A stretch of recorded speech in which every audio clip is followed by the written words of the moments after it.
I turned my new to me oscilloscope on for the first time today. And when Bob noticed the little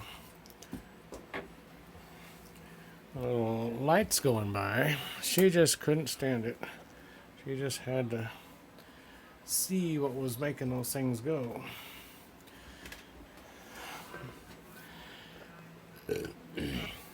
I always wanted an oscilloscope.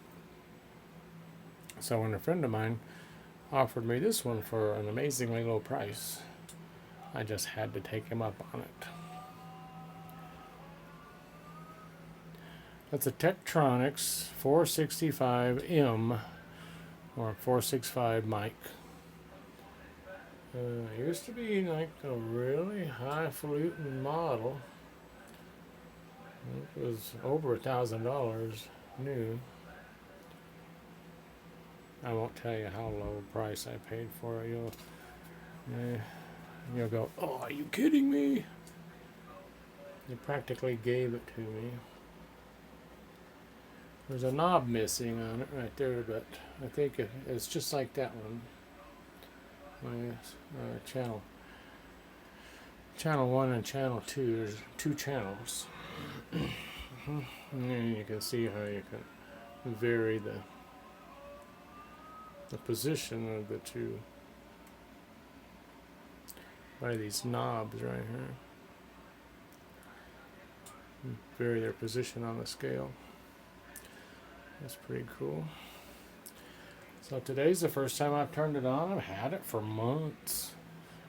I just haven't got around to turning it on yet. So I'm really happy to see that it seems to be working quite well. Now if I just figure out some things to do with it, I'll be happy. As you can see, the speed knob works. It goes so fast up there you can't even see that it's those are blips going by. They're just going by really fast or really slow, depending on what you set it for.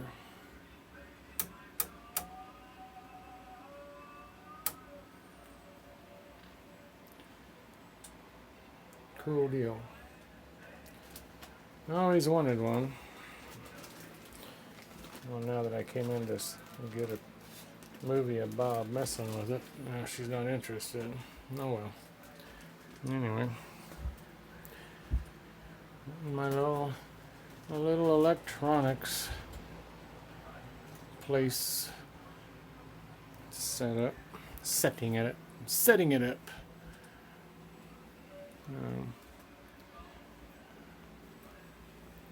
I may not be able to do much with it, but it looks cool, so that really counts. Okay.